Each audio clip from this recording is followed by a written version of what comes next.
आज आमदार महोदय साहेबांच्या बरोबर आपण खंडनाळ या गावी पीक नुकसानीचं पाहणी करण्याकरिता आलेलो आहेत। याचसारखी नुकसान आपल्या मागच्या 10 दिवसापूर्वी उंटवाडी मुचंडी या भागामध्ये झालं होतं। तिथलं एक 500 हेक्टर क्षेत्राचे आम्ही पंचनामे करून अहवाल पाठवलेला आहे।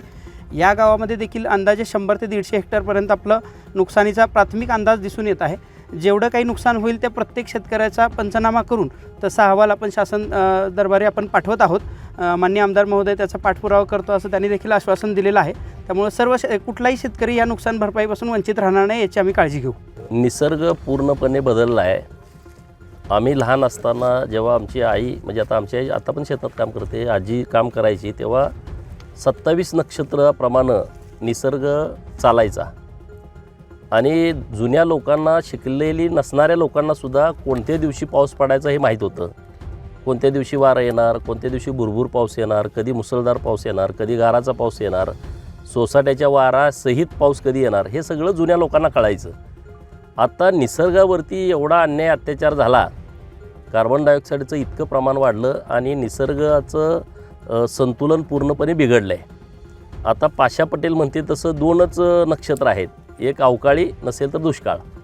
आणि अवकाळीचा आम्हाला आता अनुभव येतोय जतकरांना नेहमीची सवय दुष्काळाची आहे। आता ही अवकाळीचा इतका मोठा फटका मागच्या 15-20 दिवसामध्ये पण खूप मोठ्या प्रमाणात अवकाळीचा पाऊस पडला, गारा सोबत पडल्या। त्यामध्ये मुचंडी असेल, रावळगुंडवाडी असेल, मेंढीगिरी असेल, पाच्छापूर असेल, उंटवाडी असेल, ह्या सगळ्या गावात खूप मोठं नुकसान झालं। तो आकडा 100-150 कोटीच्या पुढे गेला। आता 1 तारखेला परत खंडाळ गावामध्ये मोठ्या प्रमाणात गारपीट झालेली आहे आणि मोठ्या सोसायट्याचा वारा आला आहे आणि त्यामुळं प्रचंड असं नुकसान खंडाळ गावामध्ये झालं आहे।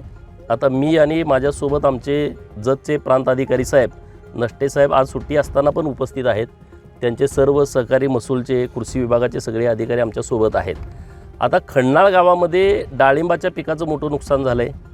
मकेचं तुम्ही आता हा प्लॉट बघितला, पूर्णपणे उद्ध्वस्त झाला आहे। ही आता मका एकदम अशी पोटऱ्यात आली होती, एकदम हे सगळे दुधाचे दाणे आहेत। आणखी एक 10-15 दिवस जर झाले असते तर हे काढायला आलं असतं। तर एवढं मोठं नुकसान ह्या प्लॉटचं झालं आहे।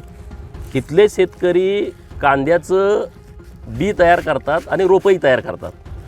कांद्याची रोपं तयार करणारे हे शेतकरी आहेत आणि वर्षातून 4 वेळा रोपं तयार करतात। तर आता त्यांचे प्लॉट आपण बघितले की ते रोपं तयार केलेली पूर्णपणे खराब झालेले आहेत। बियाण्यासाठी काही प्लॉट ठेवले होते ते पण आता त्याचे नासधूस झालेले, म्हणजे यांना बियाणंसुद्धा मिळणार नाही। द्राक्षे जे 1-2 प्लॉट आहेत त्यांचं मोठ्या प्रमाणात नुकसान झालं आहे। लाईटची तर अवस्था तुम्ही बघितली, सगळे 20-20, 30-30 पोल असे पडलेले आहेत, तारा तुटलेल्या आहेत, प्रचंड असं नुकसान झालेलं आहे। तर आमच्या प्रांत साहेबांनी आधीच सगळ्यांना सूचना देऊन इथले पंचनामे सुरू आहेत। शेतकऱ्यांना मी इतकंच सांगतो की आम्ही पंचनामे करून ज्यांचं नुकसान झालं आहे त्यांचा सर्व अहवाल माननीय प्रांत साहेब सरकारकडे पाठवतील। आम्ही तिथं पाठपुरावा करून आम्ही लोकांना चांगल्या पद्धतीनं मदत कशी मिळेल असा आम्ही प्रयत्न करणार आहे। गेल्या काही दिवसापूर्वी तुम्ही भरणे मामाला सुद्धा भेटला होता अधिवेशनामध्ये। हो, विशेष बाब म्हणून ते जो मागं नुकसान झालं आहे ते विशेष बाब म्हणून माननीय CM साहेबांनाही भेटलो आणि भरणे मामांना पण भेटलो। जे नुकसान झालं आहे त्या नुकसानाची भरपाई आम्हाला कसल्याही परिस्थितीत मिळाली पाहिजे आणि तशा पद्धतीचा प्रस्ताव आम्ही दिला आहे। आता त्याच पद्धतीनं इथला पण आम्ही प्रस्ताव देणार। अन्य कुठं ठिकाणी नुकसान झाले तिकडच्या लोकांचा फोन आला की तिकडे काय नुकसान झालं, जिथं नुकसान झालं असेल त्या सगळ्या लोकांचे पंचनामे करून शेतकऱ्यांना मदत देण्याच्या दृष्टिकोनातून आम्ही प्रयत्न करतो।